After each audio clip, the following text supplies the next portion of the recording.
Apa yang ada di benak sahabat-sahabat ketika mendengar kata Ijen? Pemandangan yang indah, ya kan? Ijen Geopark, ada Blue Fire, ya, hutan-hutan yang indah, masyarakat yang damai. That's true, betul sekali. Memang betul. Tapi di belakang itu semua ada persoalan yang hingga detik ini belum ada ujungnya, dan atau belum ada yang bisa menyelesaikan permasalahan ini. Apa itu? Persoalan status warga Ijen yang dalam tanda kutip digantung. 9.000 warga Ijen tidak sejengkal pun memiliki tanah. Tidak ada, tidak punya mereka. Nah, ini kita akan bahas seperti apa kehidupan yang sebenarnya di Ijen tersebut.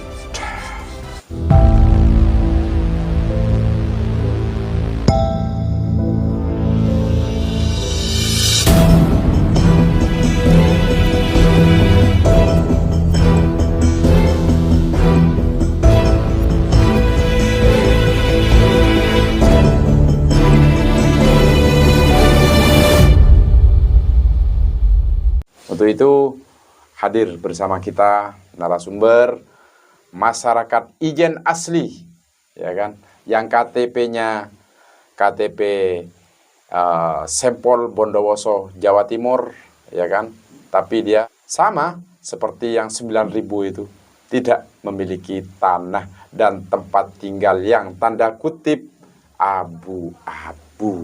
Hadir bersama kita Mas Yudi. Alhamdulillah. Assalamualaikum Mas Yudi. Waalaikumsalam. Ini malam-malam datang ke studio. Nah, ini sengaja saya undang Mas Yudi ke studio saya, ya kan?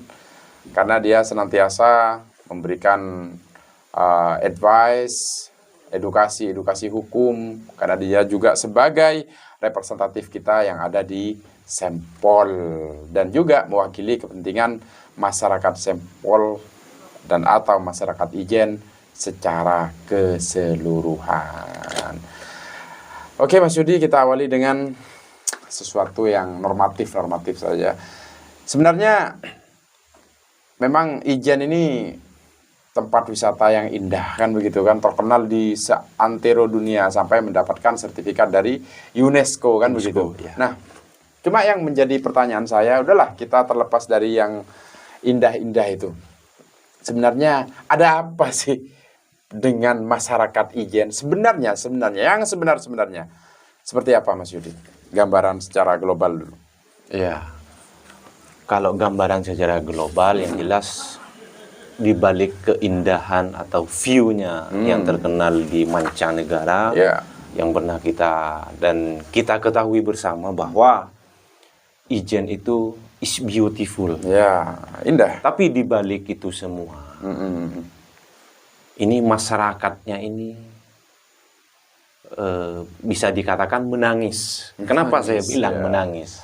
Karena yaitu tadi, karena sampai dengan detik ini masyarakat di Kecamatan Ijen, bukannya Kecamatan Sempol itu? Untuk saat ini sudah diganti Kecamatan Ijen. Ya, oke. Dulu Sempol. Itu sampai dengan saat ini tidak punya tanah sejengkal tanah pun. Padahal masyarakat di sana itu sudah dari nenek moyang. Oke. Saya kasih gambaran sedikit begini. Jadi intinya sahabat-sahabat, di dataran Ijen ini, ya kan, di sana hidup masyarakat sebanyak kurang lebih 9.000 orang. Dan masyarakat itu, ya, harus kita bold ini, tidak ada yang memiliki tanah sedikit pun, dan terhadap tempat tinggal, ya kan, itu merupakan area emplasemen, di mana di situ lagi-lagi tidak boleh membangun perumahan yang permanen, kan begitu kan? Iya. Nah, oke, dilanjut Mas Yudi. Ya, kalau kita mengacu ke implasmen, Hmm. yang jelas di sana itu banyak bangunan yang berdiri kokoh Hmm. itu secara permanen. di sana. Permanen ya. Ya. Tapi sebelum ke sana, saya harus tanya nih. Status tanah ijen kita tahu semua ya, tapi saya harus tegaskan lagi dan saya tanyakan lagi. Ini HGU kan begitu. Ya kan? Jadi masyarakat di sana termasuk ada perusahaan di sana itu ya kan BUMN ya. Itu berdiri di tanah negara. Statusnya hak guna usaha kan begitu kan? Dari pemerintah kepada PTPN kan begitu ya. Kalau perlu saya garis bawahi terkait HGU, itu kami sebagai masyarakat Ijen itu sampai dengan saat ini itu belum pernah diberikan itu atau ditunjukkan kepada kami Bahwa itu itu legalitas yang HGU tersebut itu kepada masyarakat. Oke. Artinya peta HGU Ya. contohnya ya kan. Terus SK HGU. Ya, betul. SK Menteri itu artinya dari implementasi daripada sertifikat HGU itu yang secara spesifik bergerak di bidang perkebunan, SK-nya secara spesifik lagi di bidang kopi kan begitu. Iya. Dan masyarakat tidak tahu itu. Tidak tahu sampai dengan detik ini tidak tahu. Sedangkan, nah ini pertanyaan selanjutnya. Sudah berapa lama masyarakat menempati daerah Ijen ini? Kalau kita mengacu ke lama atau tidaknya, yang Oke. jelas saya sendiri lahir di Kecamatan Ijen. Kecamatan Ijen ya. Terus. Terus bapak saya juga, orang tua saya itu lahirnya juga di Kecamatan Ijen. Oke.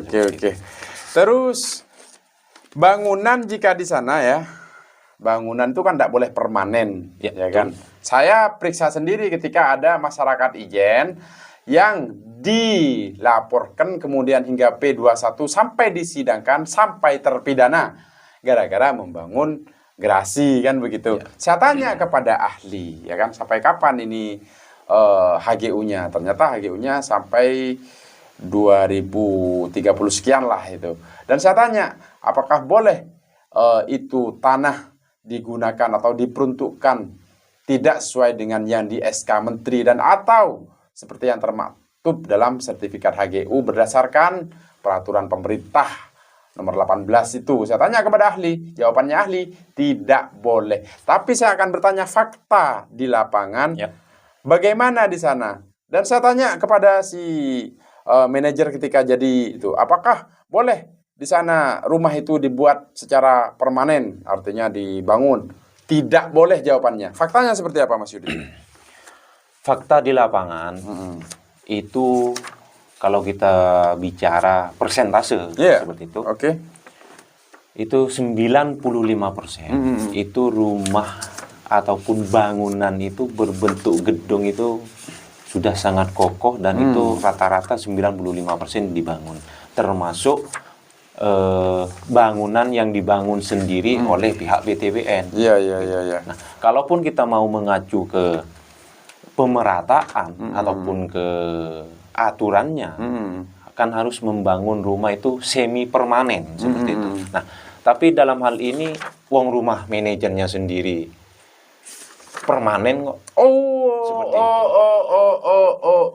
Rumah manajernya sendiri permanen. Ini harus tahu masyarakat di Indonesia dan penegak-penegak hukum berdasarkan aturan yang ada kan gitu. Soalnya dia sendiri yang menyampaikan kepada saya kan, tidak boleh secara permanen kan begitu. Iya. Nah, kemudian saya tanya ketika sidang, itu bagaimana masyarakat bisa tinggal di sana? Jawabannya si manajer bahwa kita sediakan area implasmen, artinya area untuk perumahan, kan begitu. Nah, cuma lagi-lagi peta yang diterbitkan itu, peta implasmen itu dibuat oleh PTPN, ya kan? Ya. Dari pihak sana. Kita, makanya ini penting publik mengetahui tentang itu. Nah, saya juga baca dari keterangan saksi-saksi ini sangat bagus sekali. Dan begini lagi, masyarakat di sana bekerja apa selama ini? Kalau dari awal kita itu kata simbah saya dulu itu beliau itu diundang dari Madura, rata-rata dari Madura. Oke. Nah, diundang untuk bekerja ke PTP, bukan PTPN. Iya, iya, iya. Karena sejarahnya dulu kan masih PTP, Iya. PTP 23, 26 dan 29. Oke. Jadi PTP ini meleburkan diri menjadi PTPN 12. Oke, oke, oke. Nah, kami itu bekerja sebelum peleburan itu. Semua masyarakat yang diundang atau datang ke sana itu diberi lahan sebagai penunjang ekonominya. Oke, oke, oke. Gitu. Per 1 KK itu 1 hektar. Oke. Nah, akan tetapi setelah peleburan menjadi PTPN, akhirnya tanah yang dulunya untuk dikelola sebagai penunjang ekonominya itu diambil semua sama PTPN 12. Oke. Paham. Ini yang sangat substansi. Manajer sendiri ya, dalam kesaksiannya di bawah sumpah, dia memberikan keterangan bahwa terdapat perkampungan di area HGU PTPN Kebun Belawan karena memang ditujukan untuk tempat tinggal para pekerja PTPN Kebun Belawan.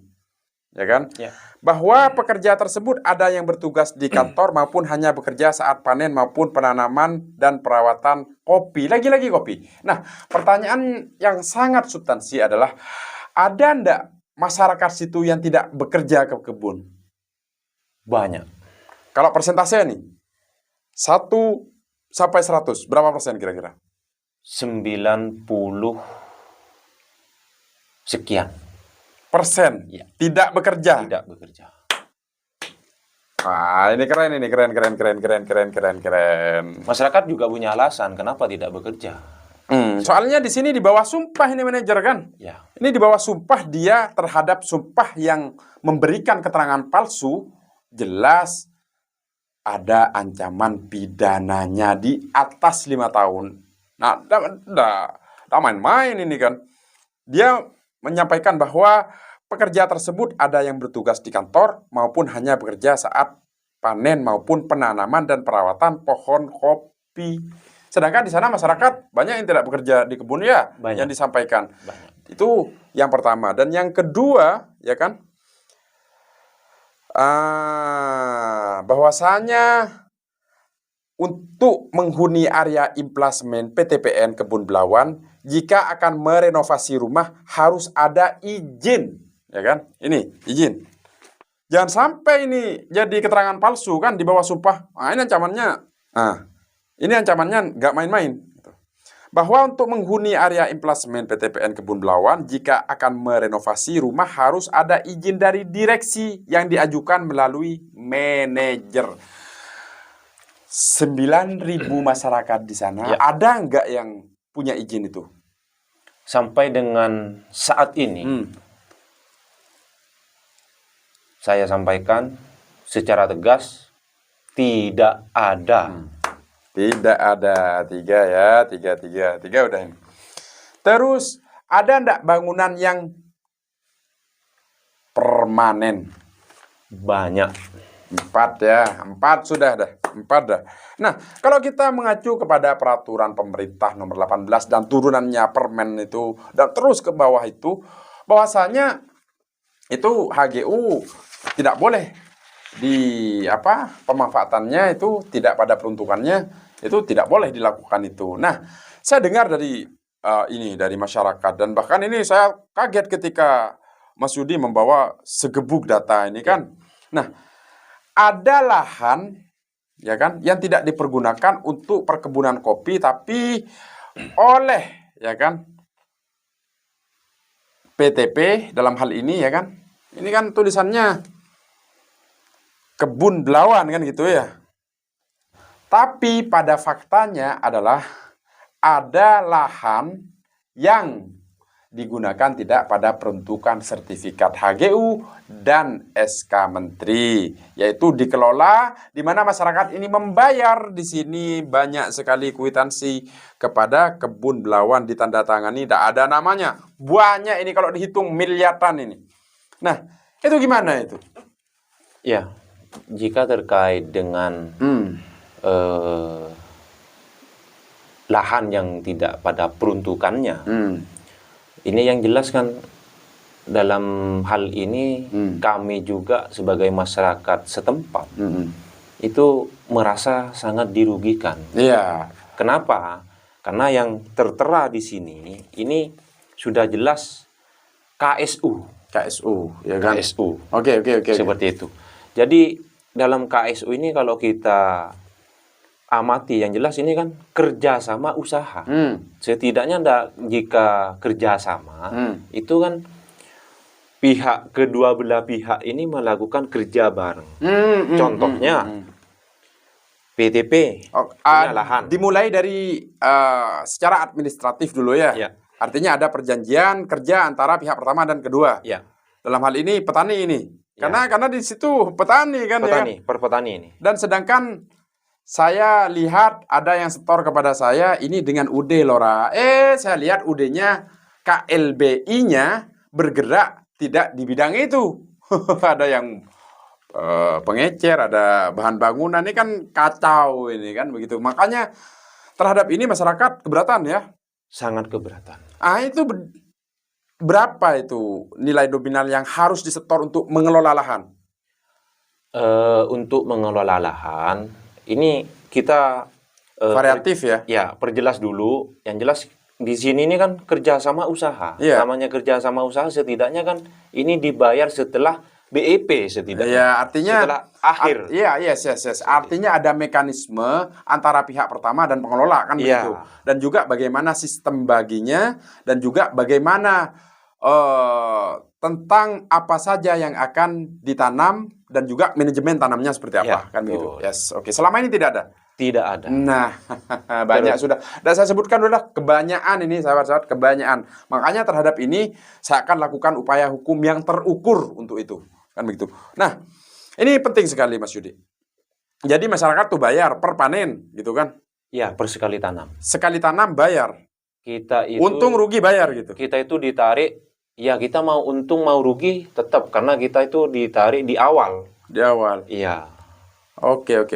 Jadi intinya kesimpulannya adalah ini tahan dulu karena banyak saya pertanyaan-pertanyaan yang menumpuk itu banyak Mas Yudi. Ini baru prolog saja, baru pembuka saja. Nanti kita akan beberkan dari A sampai Z termasuk langkah-langkah hukum apa yang akan kita lakukan. Ini penting sekali. Yang pertama tadi bahwasannya masyarakat Ijen kita garis bawahi tidak ada satupun yang memiliki tanah tempat mereka tinggal dan anak cucunya kelak kan gitu kan. Dan yang kedua bahwasanya di Ijen di mana tanah itu merupakan HGU ya. Di sana banyak rumah-rumah permanen yang mentereng mewah sekali kan begitu kan. Ya. Banyak sekali itu permanen itu. Dan yang ketiga bahwasanya masyarakat Ijen itu tidak mengetahui yang mana area implasmen, yang mana area perkebunan, bahkan yang sangat fundamental mereka tidak tahu ini tanah ini gimana ini. Kalau HGU seperti apa SK HGU-nya, peta HGU-nya kan begitu, tidak tahu. Dan yang paling penting adalah masyarakat ketika akan melakukan usaha mereka harus membayar ketika akan menggarap lahan, mereka membayar besar sekali nih sahabat-sahabat ya, untuk masyarakat yang tidak mampu itu besar sekali ini. Nah, itu secara garis besar ada kesimpulan-kesimpulan lain yang akan saya ungkapkan secara komprehensif. Tapi kalau saya mengacu kepada putusan keterangan saksi, keterangan ahli, ini kita akan gunakan sebagai sangu kita untuk melakukan upaya-upaya hukum. Nah, sebelum lanjut, harapan dari warga Ijen sendiri apa, Mas Yudi? Harapan masyarakat Ijen tentunya semuanya sama seperti itu, Mas. Satu, masyarakat menginginkan adanya keadilan terkait rumah atau tempat tinggal yang sudah kami tempati sudah lebih dari 50 tahun, itu lebih. Kepastian hukum lah ya. Kepastian hukum. Oke, terus? Terus yang kedua, terkait lahan yang disewakan ini, dalam hal ini juga masyarakat sangat dirugikan. Kenapa? Karena masyarakat sendiri tidak pernah memiliki surat perjanjian dengan pihak PTBM. Ya, oke. Terus Itu. ya, sementara itu ya Iya. harapan dari masyarakat. Jadi begitu sahabat-sahabat, doakan kita, perjuangan kita memperjuangkan nasib rakyat di Ijen yang hingga detik ini digantung. Kita sudah sediakan datanya, kita sediakan analisa-analisa yuridisnya, tinggal kita melakukan upaya-upaya hukum yang terukur untuk itu. Makanya tetap stay tune di Abu Nawas Official, karena setiap episode kita akan ada surprise yang menarik. Aku lu qauli hadza wa astaghfirullah li wa lakum. Terima kasih Mas Yudi atas waktunya. Semoga perjuangan panjenengan dan semua saudara-saudara kita di Ijen menemukan titik terang. Amin. Allahumma sholli ala sayyidina Muhammad al-Fatih lima ulik wal khatim lima sabaq nasiril haq bil haq wal hadi ila siratikal mustaqim wa ala alihi wa sahbihi haqadrihi wa miqdarihil azim. Assalamualaikum warahmatullahi wabarakatuh.